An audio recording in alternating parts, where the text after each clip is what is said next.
What is net? NET क्या है, अर्थात नेट क्या है, कैसे एग्जाम लगती है, नेट पास करने से क्या फायदे होते हैं, क्या पैटर्न है, एलिजिबिलिटी क्राइटेरिया क्या है, कौन कौन लोग नेट के एग्जाम दे सकते हैं और कौन कौन लोग एग्जाम नहीं दे सकते हैं, यानी कि all about NTA UGC net के बारे में ये वीडियो होने वाला है प्यारे साथियों। जी हाँ साथियों, NTA के बारे में, नेट के बारे में आप जितनी भी जानकारी अगर खोज रहे हैं और ये वीडियो आपने पूरा देख लिया तो यकीन मानो आज के बाद में कोई और अन्य वीडियो देखने की आपको आवश्यकता नहीं आएगी। सब कुछ जानकारी इसी एक वीडियो में आपको प्राप्त हो जाएगी। तो अब एक एक चीज को स्टेप बाय स्टेप समझते चलते हैं कि NTA UGC नेट क्या है। और इस क्लास के अंत में, इस वीडियो के अंत में मैं आपको यह भी बताऊंगा कि आप किस प्रकार से NTA UGC नेट के पेपर 1 को फ्री ऑफ कॉस्ट पढ़ सकते हो विथ मटेरियल, सब कुछ आपको मिलेगा।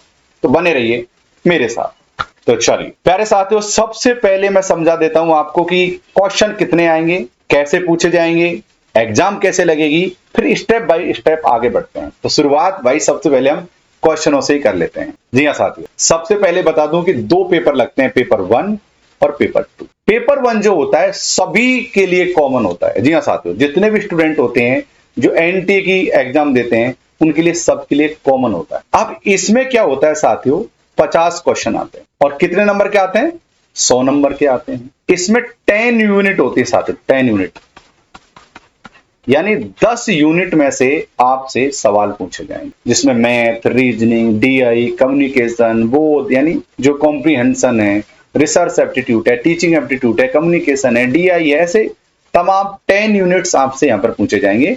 उन 10 यूनिट्स में से प्रत्येक यूनिट में से 5 क्वेश्चन आपके सामने आते हैं, है ना। अब मैं आपको बतला दूं प्यारे साथियों, यहां पर भी आपको 50 क्वेश्चन में भी 20 क्वेश्चन करने जरूरी। अगर आप 20 क्वेश्चन कर पाओगे तो ही आपका सेकंड पेपर चेक होगा। चलिए आगे देख लेते हैं, आगे बढ़ लेते हैं और क्या क्या बात कर। ये तो पेपर 1 हो गया। पेपर 2, इसमें आते हैं कितना साथियों, 100 क्वेश्चन आते हैं 200 नंबर के। मैं आपको फिर से याद दिला दूं साथियों, 3 घंटे का ये पेपर होता है, जिसमें 2 वो बने रहते हैं, पहले पेपर 1 और फिर पेपर 2। मतलब बीच में कोई छुट्टी नहीं होती है कि आपको बीच में छुट्टी मिल जाएगी ना, लगातार ही है, लेकिन सेक्शन है एक तरीके से। बात समझ गए? 2 पेपर हो गए, पेपर 1 और पेपर 2, ठीक है। अब पेपर 2 में क्या होता है, जो भी आपका सब्जेक्ट है, किसी का हिस्ट्री है, किसी का ज्योग्राफी है, किसी का इकोनॉमिक्स है, किसी का हिंदी है, किसी का इंग्लिश है, ठीक है। ये जितने भी पेपर हैं उनका सेकंड पेपर होता है, यानी एक जनरल पेपर हो गया कॉमन और एक पेपर आपका सब्जेक्ट का हो गया। 2 पेपर लगेंगे 300 नंबर के और उसी से ही आपका कट ऑफ का निर्धारण होता है। ओके, मैं आपको फिर से याद दिला दूं कि अनअकैडमी पर मुझे डॉक्टर लोकेश कुमार मीणा के नाम से जाके सर्च करके फॉलो कर लें। 10 बजे फ्री क्लास होती है मेरी। अब हम जान लेते हैं साथियों कि एग्जाम किस प्रकार से लगती है। शेड्यूल देख लेते हैं एग्जाम का, फिर एलिजिबिलिटी क्राइटेरिया समझेंगे। देखो प्यारे साथियों, जो एग्जाम का टाइम होता है 2 शिफ्ट में होता है। फर्स्ट शिफ्ट रहती है 9:30 से 12:30 और दूसरी शिफ्ट होती है साथियों 2:30 से 5:30 तक, यानी एक दिन में 2 पारियों में आपकी एग्जाम कंडक्ट करवाई जाती है। लेकिन आपको एक ही पारी में, आपकी जो 3 घंटे की एग्जाम है ना साथियों, 300 क्वेश्चन जो आने वाले हैं, मतलब 300 नंबर के, वो एक ही पारी में समाप्त हो जाती है।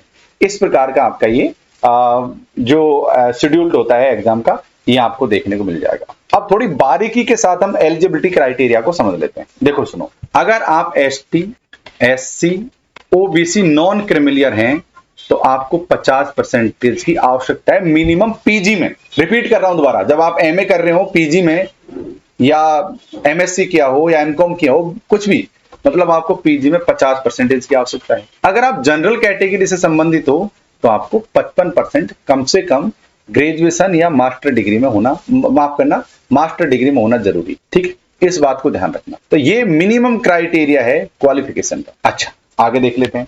अब एज लिमिट के बारे में बात कर लेते हैं। भाई साहब, एज लिमिट क्या होती है नेट के बारे में, सारी बात करेंगे। सुनो, एज लिमिट में क्या है प्यारे साथियों, NET नेट की एग्जाम देने की कोई एज लिमिट नहीं है। जी हाँ, अगर आप 60 साल के हो, 65 साल के हो, तब भी आप नेट के एग्जाम दे सकते हो, पास कर सकते हो। अगर आप JRF देना चाहते हो प्यारे साथियों, तो JRF की एज लिमिट क्या है, आपको यहां पर दिख रहा होगा साथियों। आपको ST, SC, OBC जो नॉन क्रिमिलियंसी है उनके लिए 35 और जो जनरल है उनके लिए 30 वर्ष का समय होना चाहिए अधिकतर। यानी 30 वर्ष या 35 साल से अधिक का व्यक्ति या महिला जेआरएफ पास नहीं कर सकती। कोविड की सिचुएशन को देखते हुए आपका 1 वर्ष का समय बढ़ा दिया गया है। तो ये हो गया साथियों 36 और ये हो गया साथियों 31। ये अभी की मैं आपको करंट की जानकारी यहाँ पर दे रहा हूं, जो इस समय आपको स्क्रीन पर भी सारी चीजें दिखाई दे रही है। आप इनको भी एक बार पोज करके ढंग से पढ़ सकते हैं, है ना। हाँ, यहाँ पर दो, ये देखो असिस्टेंट प्रोफेसर का मतलब होता है नेट, ये लिख रखी ना, there is no upper age limit, यानी अधिकतम कोई उम्र की यहाँ पर सीमा नहीं है, बंधन नहीं। बात समझी यहां तक? अच्छा सुनो, अब हम बात कर लेते हैं साथियों किसके बारे में, अब हम बात कर लेते हैं free details and important dates क्या है। अब फीस के बारे में बात कर लेते हैं साथियों। फीस क्या लगता है, फी क्या लगेगी? देखो, और आप जनरल कैटेगरी से संबंधित हैं तो आपकी फीस लगेगी 1000 रुपए। अगर आप ST SC OBC से हैं तो आपकी फीस लगेगी 500 रुपए। अब एक बात समझो, एग्जाम लगेगी कैसे? ऑनलाइन एग्जाम लगेगी। NTA यानी नेशनल टेस्टिंग एक एजेंसी है साथियों, वो आपके एग्जाम को कंडक्ट करवाने वाला। जी हाँ साथियों, वो आपके एग्जाम को कंडक्ट करवाता है। ऑनलाइन एग्जाम होती है। अब हम लैंग्वेज की बात कर लेते हैं प्यारे साथियों। तो ये अंग्रेजी में भी होती है और ये हिंदी में भी होती है। तो यानी लैंग्वेज की आपको कोई समस्या नहीं है, आप हिंदी में या इंग्लिश में जिस भी तरीके से आप अप्लाई करना चाहें अप्लाई कर सकते हैं। जब आप फॉर्म भरोगे तब आपसे पूछा जाएगा असिस्टेंट प्रोफेसर या फिर आपको JRF पूछा जाएगा। तो आपको बोथ करना है, दोनों फॉर्म भरते समय दोनों करना है, ताकि भाई आपको एक आइडिया आ जाए कि ये चीजें आपके होने वाली, जिनका नेट पास हो जाएगा, नेट और JRF पास हो जाएगा। JRF असिस्टेंट प्रोफेसर का मतलब नेट है और JRF का मतलब है जूनियर रिसर्च फेलोशिप। आप सुनो, फायदे देख लो क्या है भाई। आप नेट पास करते हो। अब एक बात और ध्यान समझो, NET और JRF, देखो नेट और JRF के लिए कोई अलग अलग एग्जाम नहीं लगती प्यारे साथियों, एक ही एग्जाम लगती, कोई अलग अलग एग्जाम नहीं लगती। जिन लोगों के ज्यादा नंबर आते हैं उनको जूनियर रिसर्च फेलोशिप का अलग से सर्टिफिकेट दे दिया जाता है, जिन लोगों के थोड़ा कम आते हैं उनको नेट हो जाता है। पर जो केवल नेट पास कर लेगा साथियों, उससे भी वो असिस्टेंट प्रोफेसर या कॉलेज लेक्चर बनने के लिए एलिजिबल हो जाएगा। और JRF करोगे तो सोने पे सुहागा है ही। कारण समझो क्यों? कारण प्यारे साथियों ये है कि जब भी आप नेट के एग्जाम पास कर लोगे, JRF पास कर लोगे, तो जब भी आप PhD करोगे तो एक तो PhD का एंट्रेंस एग्जाम नहीं देना पड़ता अधिकतर विश्वविद्यालयों में, और आपको लगभग साथियों, जी हां साथियों, JRF पास करने से लगभग आपको कितने 40,000 रुपए पर मंथ आपको फेलोशिप मिलेगी। इसमें मैंने आपको HRA और कंटीजेंसी भी इसमें शामिल कर दी, यानी लगभग लमसम आपको 40,000 रुपए के आसपास पर मंथ की फेलोशिप मिलेगी। अब आप लगा लीजिए यार, स्टूडेंट को 5 साल तक कितने पैसे मिल जाएंगे, तो 20-22 लाख रुपए अमाउंट हो जाएगा, ये सोचो आप। तो ये केवल फायदा तब है जब आप JRF करो। JRF करना बहुत आसान है, बस आपको सही डायरेक्शन की तैयारी करनी है, सही दिशा में आगे बढ़ना है। मैंने खुद ने MA के साथ साथ JRF किया है, उसके बाद भी किया है। बहुत आसान है, बस आपको घोड़े वाली दृष्टि के साथ आगे बढ़ना है। एग्जाम पास करवाने की जिम्मेदारी हमारी है, बस हमारी बात आपको माननी पड़ेगी, जैसे कहें वैसे आपको पढ़ना पड़ेगा।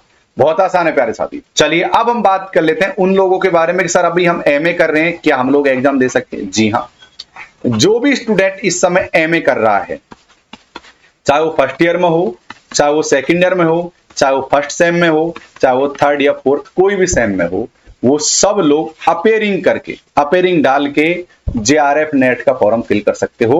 और अगर इस दौरान आपने JRF या नेट पास कर ली तो वो पूरी तरीके से 100% वैलिड मानी जाएगी। जी हाँ साथियों, मेरे साथ भी ऐसा हुआ कि मैंने MA के साथ साथ JRF कर लिया। जब मुझे टीचर्स ने कहा कि ये तो JRF मान्य नहीं होगी उस समय प्रोफेसर, तो मैं नर्वस हो गया, घबरा गया, लेकिन बाद में पता लगा कि वो पहले वाले को ही वैलिड माना गया, वही वैलिड रही। अगर आप PhD करना चाहते हैं, best topic, best proposal, best research interview, अगर आप इनके बारे में हेल्प चाहते हैं तो मैं आपकी डायरेक्ट हेल्प कर दूंगा। रेफरल कोड आपको LOCUS11 लगाना पड़ेगा। ये टेलीग्राम चैनल के माध्यम से आप मुझसे संपर्क बना सकते हो। तो ये अनअकैडमी का ऐप है, डाउनलोड कर लीजिए। उसके बाद में मोबाइल नंबर डालना है, फोन नंबर डालना है, ये पहले दिन का प्रोसेस है केवल, और उसके बाद में आपको प्रोसीड टू पे पर क्लिक करना है। यहां पर साथियों आपको बतला दूं, नेट सेलेक्ट करना है, सब्जेक्ट सेलेक्ट करना है, गेट सब्सक्रिप्शन पर क्लिक करना है। जैसे गेट सब्सक्रिप्शन पर क्लिक करोगे, बीच में मुझे फॉलो कर लेना डॉक्टर लोकेश कुमार मीणा के नाम से, और वहां पर साथियों आपको पेपर 1 और पेपर 2 दोनों पढ़ाया जाए। हम आपको पूरा पेपर 1 प्लस पेपर 2 दोनों लाइव क्लास होंगी, सभी सारे क्लासों के नोट्स मिलेंगे, सारे क्लासों के मॉक टेस्ट होंगे, ये सब चीजें आपको LOCUS11 रेफरल कोड लगाने से प्राप्त हो जाएंगी। तो paper 1 commerce, English, history, education, geography, ऐसे तमाम सब्जेक्ट्स की चीजें साथियों आपको मिल जाएंगे। ओके, ये बात आप ध्यान रखना, ये सारे सब्जेक्ट की हम लोग तैयारी करवाते हैं। तो आप रेफरल कोड लॉकी सिलेबस लगा लेना, प्लस की क्लास ज्वाइन कर लेना। आइकॉनिक थोड़ा एडिशनल है, जिसमें आपको पर्सनल कोच और कुछ एडिशनल चीजें मिलेंगी। प्लस में आपको पेपर 1 कंप्लीट करवाते हैं हम लोग, पेपर 2 कंप्लीट करवाते हैं। ये दोनों की लाइव क्लास होंगी, इन दोनों के नोट्स मिलेंगे आपको हमारे हाथ से लिखे हुए, और इसके अलावा मॉक टेस्ट और सारी चीजें आपको टेस्ट सीरीज वगैरह देख। Okay guys, thank you so much. लॉकी सिलेबस कोड आपको यहां लगाकर अप्लाई करना, उसके बाद में आप यूपीआई, डेबिट कार्ड, ईएमआई के माध्यम से पेमेंट कर सकते हैं। ये अंतर है आइकॉनिक और प्लस में। Thank you so much for coming, और इस वीडियो को लाइक कर दीजिए और चारों तरफ इस वीडियो को शेयर कर दीजिए। थैंक